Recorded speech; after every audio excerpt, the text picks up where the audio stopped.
Today, I want to share with you one of the weirdest things to ever happen to me. When I'm done, some of you will refuse to believe that this actually took place. But I promise the story that you're about to hear is completely true. It was 4 years ago.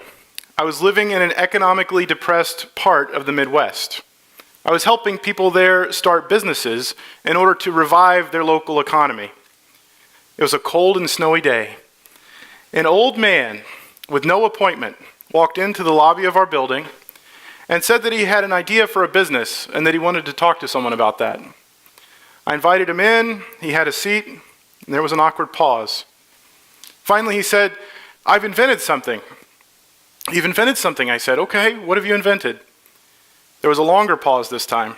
His eyes searched the ceiling for a moment. Then he looked down, locked eye contact with me, and with complete conviction and sincerity on his face and in his voice, he said 5 words I will never forget. "I've invented a time machine."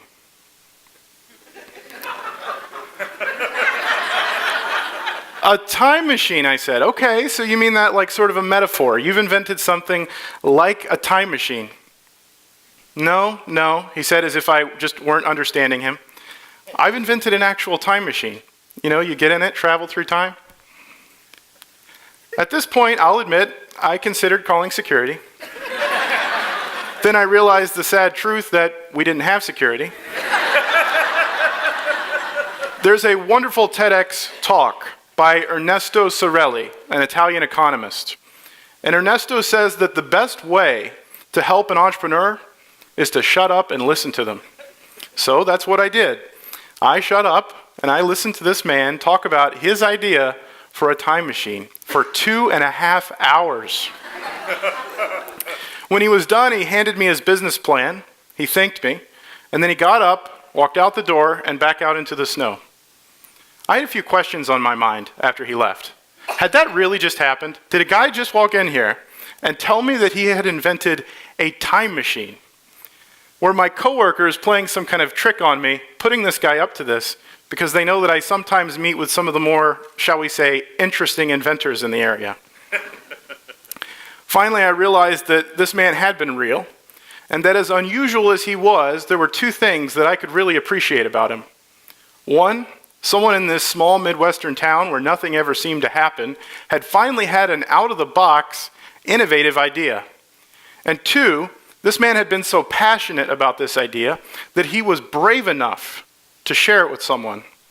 And he chose to share it with me.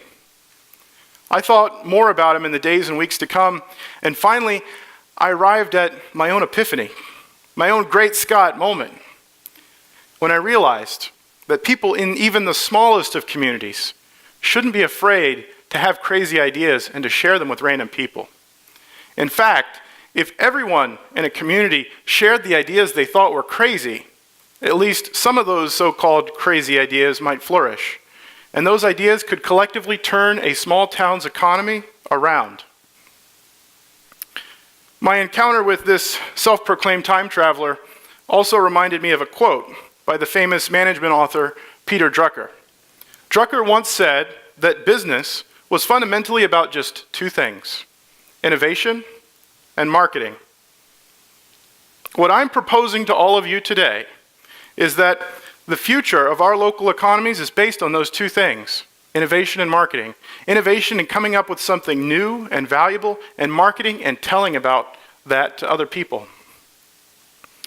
So a community's economy is collective innovation and collective marketing, or you might also call that storytelling.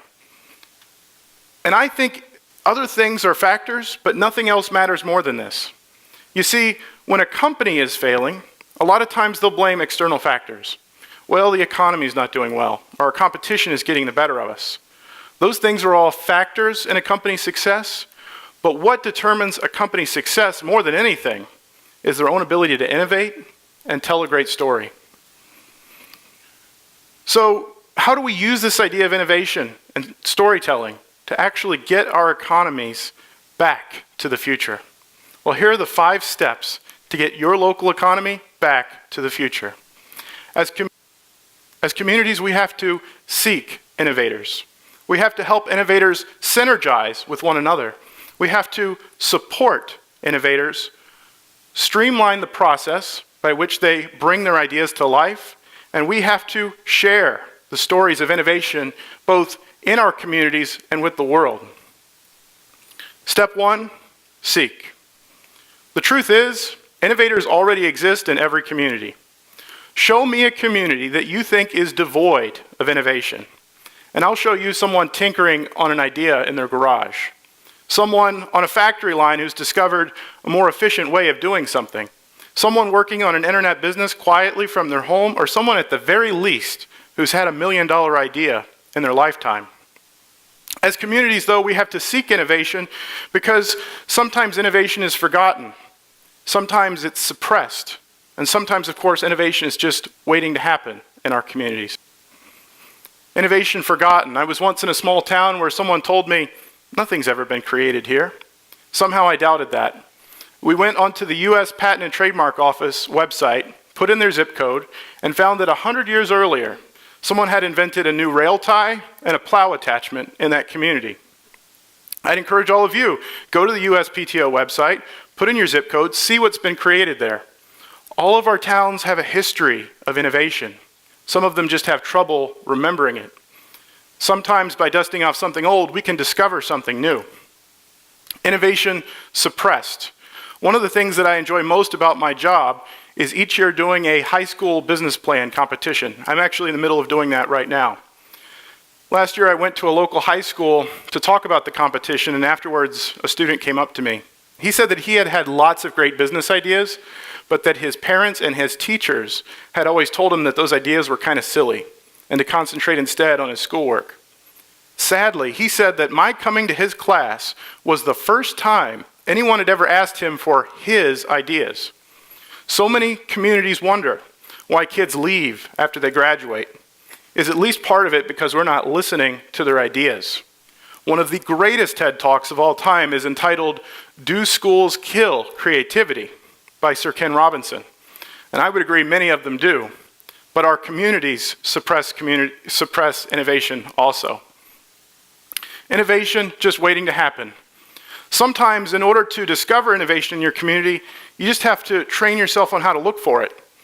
We should each develop for ourselves innovation goggles, a new paradigm, a new set of lenses through which to see our communities and the innovators who already exist all around us. So once we've found innovators, we have to, as communities, create events and environments to help those innovators energize one another. In other words, we have to synergize innovators together, intentionally bringing them into the same place. This is a beautiful illustration of two atoms colliding with one another and the awesome energy which results. The most valuable thing that I do for innovators every day is something that each of you can be doing too, and that's to connect them. I connect them at networking events. I connect them by giving them a physical place to be together. Sometimes I just connect them over email. And I'll admit, sometimes my attempts at innovator matchmaking fall flat. But other times I'll introduce someone to someone else, and there's a spark. And that interaction leads to something much greater than they'd each been working on individually. That's the importance of synergy in our communities. So once we've found innovators, once we've synergized them together, we as communities have to support them. You've heard the saying, it takes a village to raise a child. I'm telling you, it takes a town to support an innovator. So how do we do that? Well, we start by listening to them, and then we give them what they need. You might think that all innovators need is money, but many times the things that innovators need most are things like someone to listen to them, someone to encourage them, someone to help them meet the people with the right resources. Communities should be creating systems which connect innovators to their needs. A great example of this is a business incubator or a startup development program, which not only seeks out and finds innovators, and not only synergizes them together, but most importantly, builds a support structure around them, a nutrient-rich environment that they can grow out of. 4, Streamline. As important as it is for communities to give innovators what they need, it's just as important for communities to ease, or in some cases, completely eliminate those things which they do not need, to streamline the environment for innovation. Some of our communities are just making it too darn difficult to innovate. I'm not even talking about formal rules and regulations, which are sometimes barriers. I'm talking about things more subtle than that, like a community mindset that is resistant to change.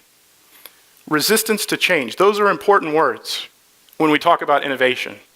You see, innovators, like electrons, flow easiest through community circuits of least resistance.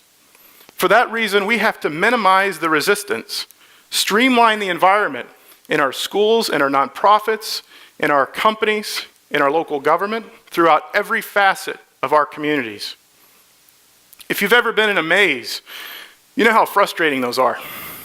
How thankful you are for the straightaways, how nice it is to be able to call out for help from someone who can see the entire course. As communities, we have to both straighten our innovation mazes as well as guide innovators through those mazes that we haven't got around to straightening yet. And 5, we have to share. Sadly, some communities struggle because they're doing a great job at those first 4 steps, but they're not sharing their stories of innovation with the world. Today, I'm pleading with all of you. Don't let your community suffer or even die one day because you chose not to innovate or to share your ideas. The only thing more sad than taking a great idea to your own grave is taking your community to the graveyard with you. Our communities depend on innovation and storytelling in order to survive. And storytelling leads to innovation, and innovation to storytelling. And if this cycle builds momentum and takes hold in a community, companies will want to start there, they'll want to move there, they'll want to expand there. Kids won't want to move away after they graduate because they'll pick up on the energy that storytelling and innovation creates. A community has to innovate and tell stories in order to exist in this century. So each day ask yourself, how can I innovate? How can I tell a great story? How can I encourage other people in my community to do the same? One of the final scenes of the Back to the Future movies was where Marty presents Doc with a fax that he had brought back with him from the future. The fax had once told Marty that he was fired from his job, but now the page was blank, and Marty asks Doc why that is. I think that Doc's response is relevant to communities who are maybe afraid and uncertain of their economic futures, and underscores the importance of innovation and storytelling and shaping those futures. So to end with today, I'd like to paraphrase Doc Brown. The future of your local economy hasn't been written yet. No one's has. The future of your local economy is whatever you make it. So make it a good one. Innovate. Tell a great story. And with any luck, I'll see all of you and your local economies back in the future. Thank you.